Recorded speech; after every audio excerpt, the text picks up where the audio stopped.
Hello again. My name is Bertram Allen Mullen. Friends call me Bam. Let's get started with this second video.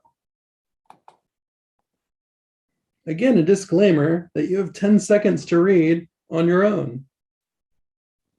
While I smile at you.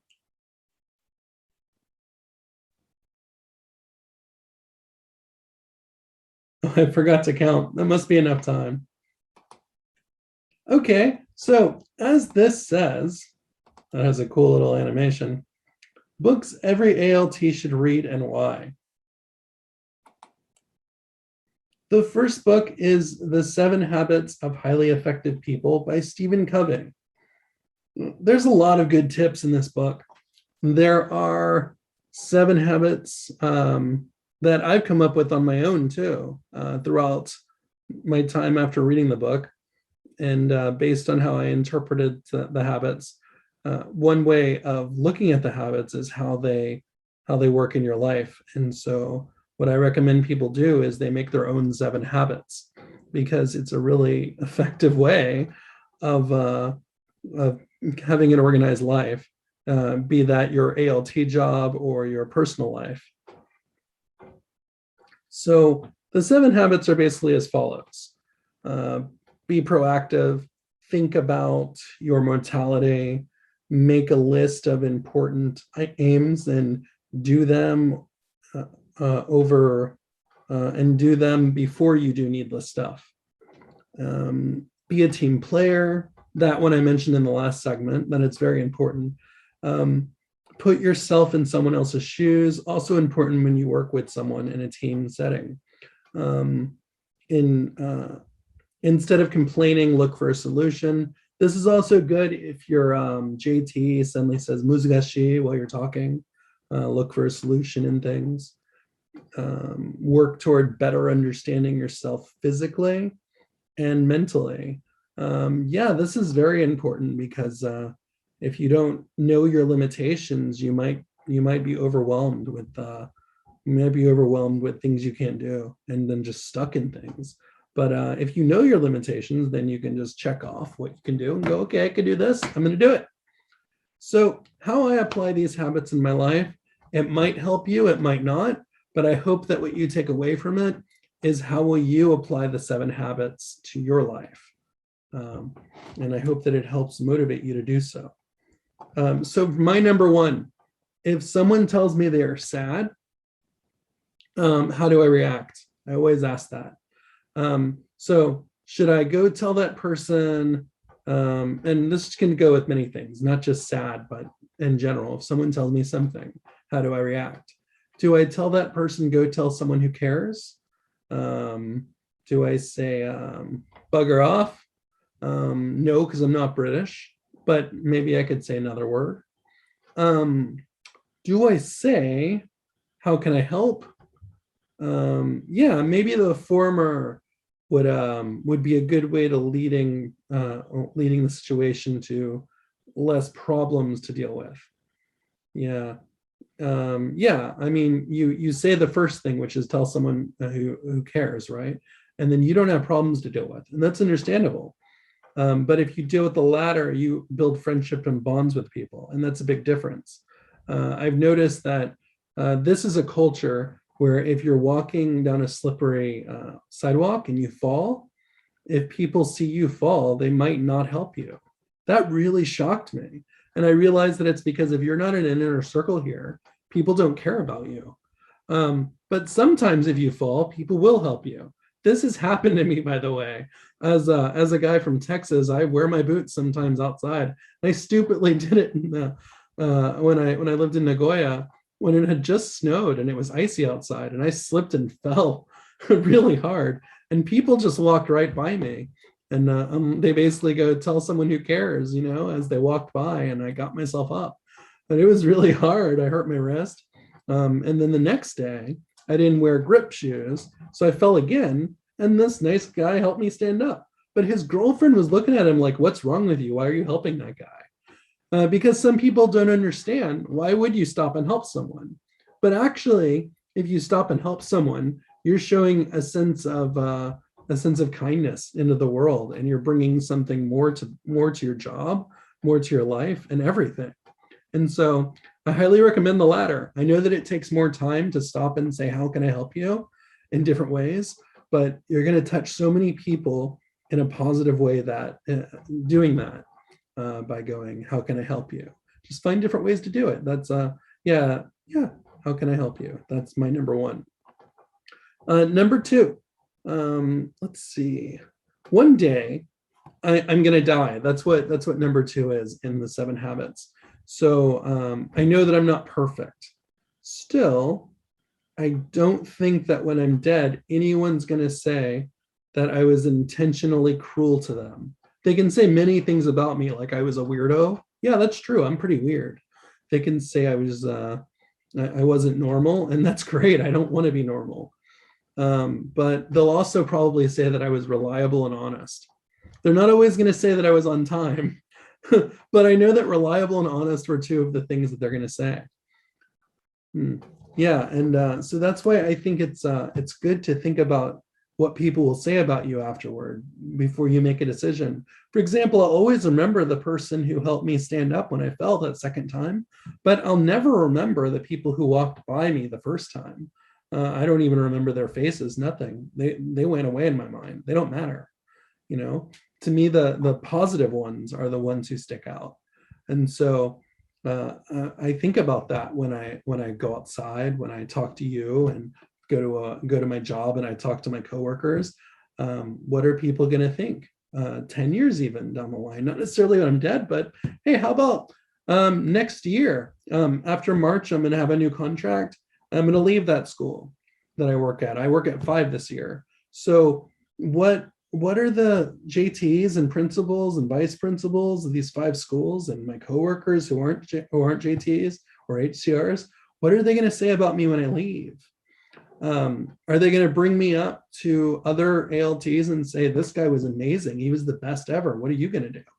Are they going to say, this guy really sucked. I hope that you can do a lot better. Or are they just not going to mention me at all? Am I going to be the name removed and then a name replaced that just is forgotten? So what do I bring that is going to get the first example I said to happen, where they're like, this guy was the best ever. That wasn't the first one, but they're going to say this guy was the best ever. What are you going to bring? And I want them to think that way about me. So I try to be positive is what I do. And I bring that into the lesson, and I care about what the teachers say, and I'm there for the students and interact with them. Yeah. So number 3 is a list of priorities. What's important to you? Right now I could be playing video games, or I could be making this blog. If you didn't list some stuff on your priorities list after you write one down, then I would question if it's important. Is that video game so important? I bought a PlayStation 4 so that I could play this game. I wear the shirt. In the first video, I wore the shirt. It said Shenmue. I waited for that game for 20 years to play number 3, and that's why I bought a PlayStation. Right now, I'm not playing that PlayStation because I already played the game. That was my purpose for having that game. I like fighter games too, where I'll play Tekken and games like that. But I'm not obsessed with them because I have so many other things I can do in my life. I can write an academic paper, do some research. I can make videos like this and present, and I can work on some projects. I have 25 participants in a pronunciation and listening study right now, and I could be making a lesson for them before I play a video game. Yeah, there's a lot of things I can do. So I prioritize these things, and I go, this is number 1, number 2, number 3. And if you find yourself putting all these things above something else, then question where that other thing goes in your list and see if it's important enough. And that's how I look at that step. Yeah, my life is really busy, so it's important to prioritize. That's the reason I did it. In my full-time job, I work 8 hours. It's Monday through Friday. And I also I go to a PhD program where I have to do reports and research. And that's Friday nights and Saturday morning and afternoon. Actually, it's afternoon to 5 p.m. But it's really busy. And that's not all. I'm also the compiler of a 42-word anthology. It's called 42 Stories Anthology. and it has 1,764 stories in one book, and I'm now compiling that. These are just 3 things of many that I have on my list of things I have to do. And I'm running that. I have 22 editors. And so how do I have the time to do all this, right? And in addition, I'm a creative writer with over 100 stories. Yeah, it's good to prioritize these things. I actually haven't been able to write anything creative since getting into my PhD program. Sometimes I find myself like an addiction writing a story in my phone, but I don't even have time to write a story, so I'll just do an outline. I just have to find time to do these things. And writing hasn't been on my priorities list, unfortunately. I haven't been able to write a story in a long time, but there is something else on my priority list. I am working with an illustrator to make one of my novels into a manga. And that's the reason I came to Japan, was to do this. And I finally met one last year while teaching in Kobe. And she's drawing this novel of mine and making it a manga. It's been my dream since I was 19 years old. And that's a priority too, is working with her. So in a way, I am working on my creative writing, but I'm not writing anything new. But because I had to take my writing and put it down a few pegs, because I have all these other things going on. And it's good to just go, where are my things on this list? And it isn't easy to stop doing something you love, but you'll find that when you prioritize, you'll get done what's important. You'll get the important things done, you know? Let's look at some other things on that list, because I only listed 3 right there. Number 4, when everyone succeeds, everyone is happy, right? It's easier said than done. But say that you're working with a difficult teacher. Oh, I wanted to say one more thing about priorities. Another priority of mine is working out. It's important to stay physically fit. And yeah, if I don't do that, I don't have the energy to do anything during the day, and I'm yawning in the classroom. Anyway, back to number 4. Number 4, so when everyone succeeds, everyone's happy. Sure, it's easy to do that. But say that you're working with a teacher who everything you say, that teacher's like musugashi. Every activity you come up with, they're like, what else do you have? You have to really dig deep and find out what makes them happy. Maybe they really want to make all the lessons and they're just hiding that from you, and they want you to just be positive and support them in that. Maybe they want to sing during every lesson and they want you to support them. You don't like singing? Lip sync, or take a pen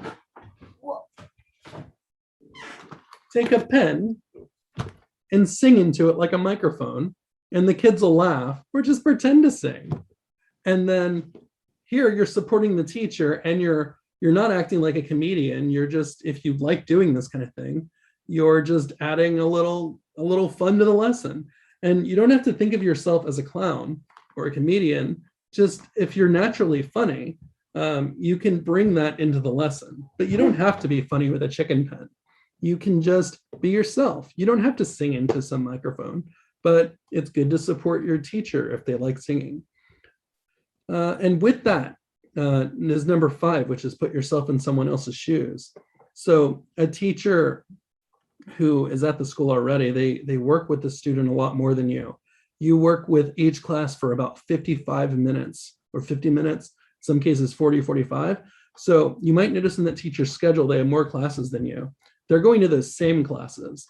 In some cases, you might see a class once a week, and that same teacher that you work with sees that class 3 times a week, maybe more. And they're the homeroom teacher, and they see them every day, all the time. And they work with them personally. They know their parents. So they know them really well, all these students that you feel a connection to. Well, that teacher feels that connection 10 times more. And it's good to put yourself in their shoes and realize that. And understanding it makes you seem more open-minded. And it'll show that you're a person who thinks deeply about your job and about the people you work with. So discussing students with teachers will show them that you value what they do and how they work hard.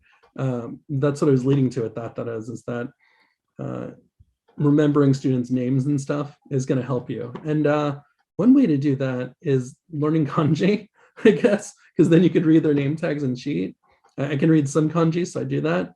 Another way is rhymes And also, a lot of names are so simple. Like the name Aya is like every other person's name is Aya. Not every other person in Japan. But if you look at the top names, Aya is up there for girls' names, and Ken is up there for boys' names, like Kenta and also Hiro. There's a lot of people named Hiro, Ryu. These are just common names. And if you just know the common names and then you learn that your student's name is that, it'll become so easy to remember their name, which you'll go to forget the next semester or after a break. But remembering the names and then discussing those students, or describing the students to the teacher and then discussing the students, it's going to show them that you value what you're doing and their time. Okay, so number 6. I say resolve, don't complain. It's just like number 6 in the habits. You might have heard shogunai. So before you did you happen to know before hearing shogunai that actually means F it? If you really think about shogunai, you'll realize that it actually means F it. Just think about it in any context that it's used. The actual meaning of shogunai is F it. So it's like I have to do this extra work tonight, but I have to do it. Shogunai. Just replace that with F it and see if it works. Okay. The rule here is you have to take off your shoes. Shogunai. Now put F it in front of that. It's what it means. So that's why it's a common Japanese comment, and why there's also not a lot of curse words in Japanese, because they have other things like sayings. So if you fall into the mentality of solving problems instead of saying shogunai, then you'll seem like you're a team player. But if you're just sitting there going shogunai all the time, you don't look like a team player. So that's why I say look to resolve issues. You see a worried teacher, you're like, hey, how can I help your worrisome self? And try and help. Yeah, be that strong iceberg in their life. Yeah. So number 7 is work on the self. Keep a healthy and physical life. I kind of said that with working out, but physical health is also involved with your mentality and what you do. Like, do you meditate? Do you breathe deeply? Do you stand to stretch after you've sat down a while? If you're not doing these things, then you're becoming disconnected with yourself. It's good to take a deep breath sometimes. And I know this old saying from someone once taught me, and they said, in pink, out blue. So you're breathing in through your nose and then out through your mouth. In pink, I don't know why it's pink, but it is. And then you're breathing out blue. I think it's just so I remember that I breathe in pink through my nose and out blue through my mouth. I don't know why it's pink and blue, but that's what the guy said. And it was effective to getting me to stop and breathe deeply for 10 seconds. Not really 10 times, just 10 seconds. And then after that, I can think clearly. And some people like to do that, and others like to meditate. These are all good ways to keep yourself mentally there at the job.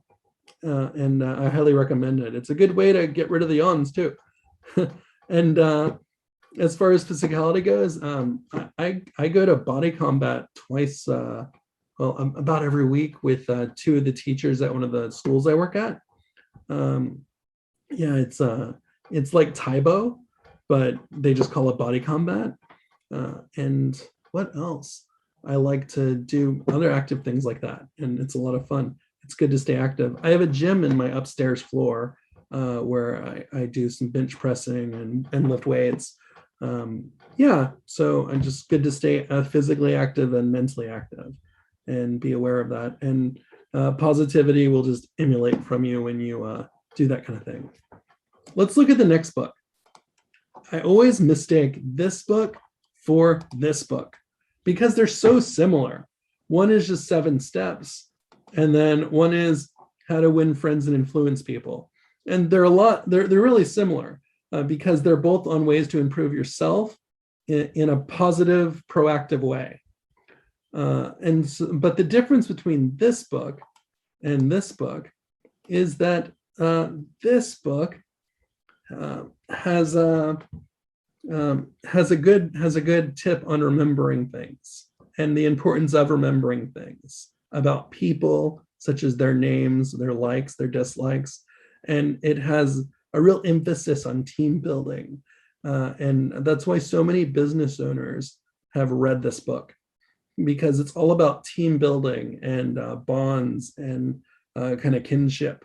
And as a result, students have contacted me 3 years later with notes, not just like as I leave the school getting piles of notes.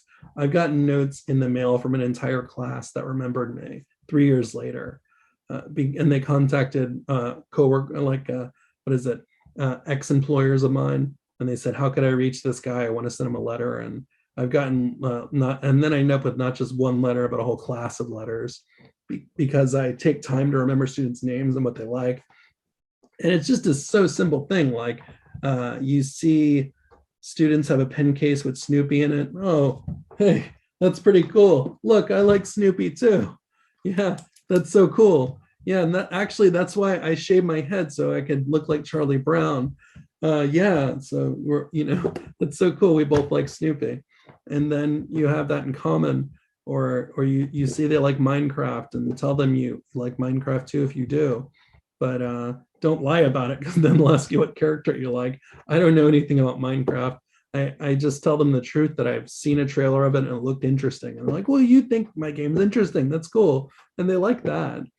But they always ask for like, what is it? They want to know your ID or something. And you just have to say no, because that's something that'll get you fired, no matter who you're employed by. I know that even the Board of Education will fire a direct hire for that kind of thing.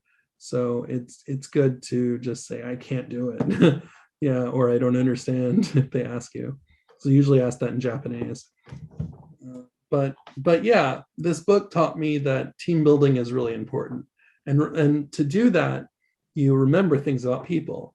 Dale Carnegie was really good at remembering names, and he showed that to other people. I know there was a president too that did that really well.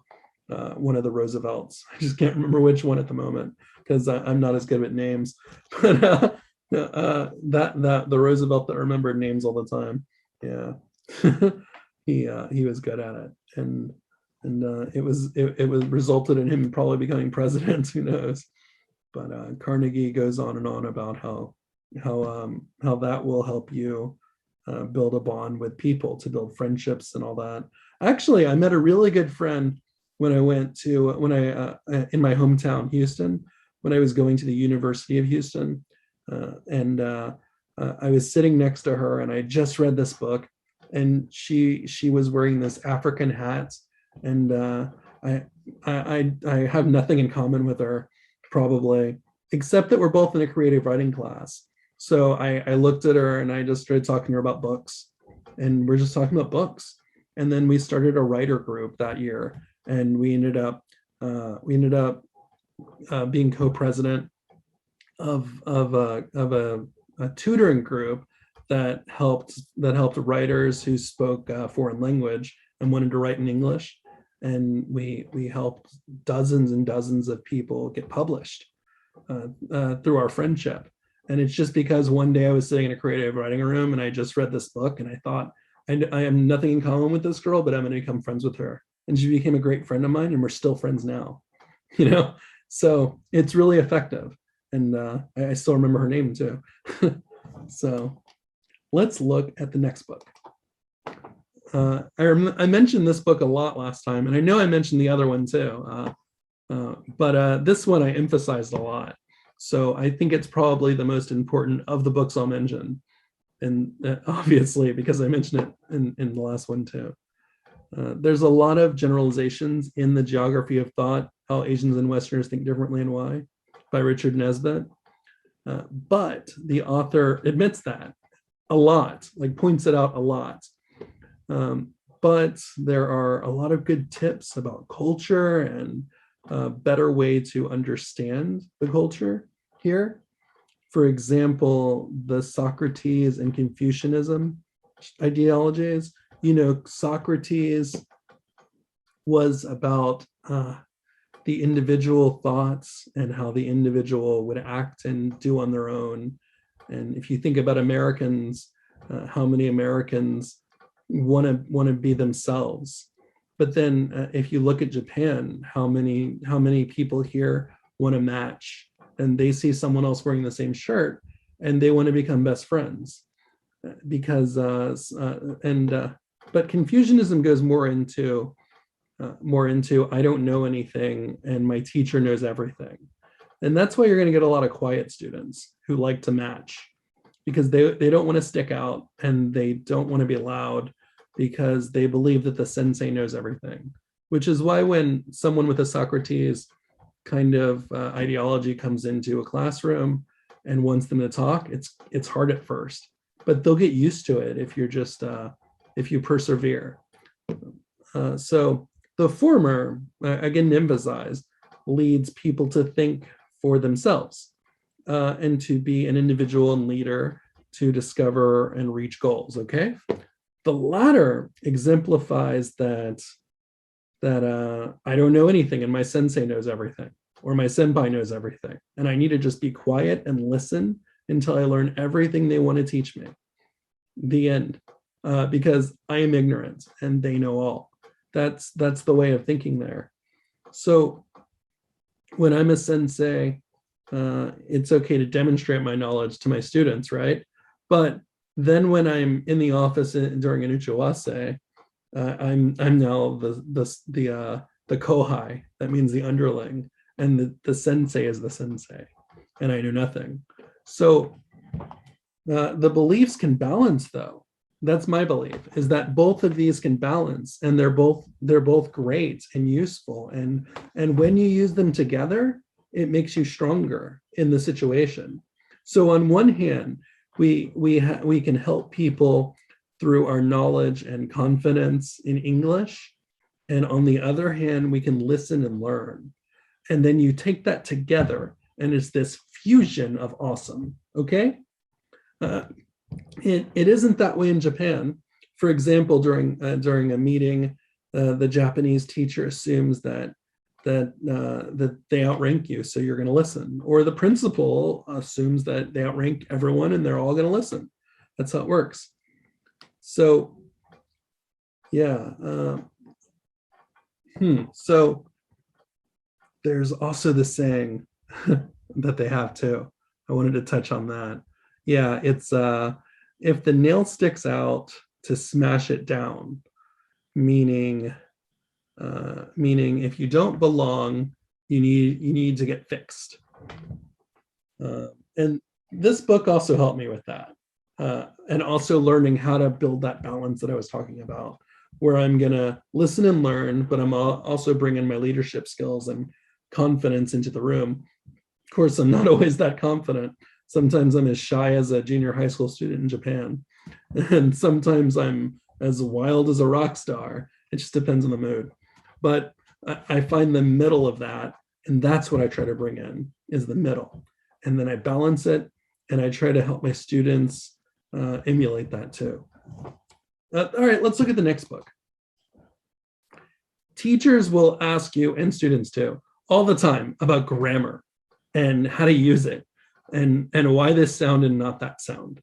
So here's Eat, Shoots, and Leaves, where it's gonna, by Lynn Truce, and it's just an amazing book. It's funny.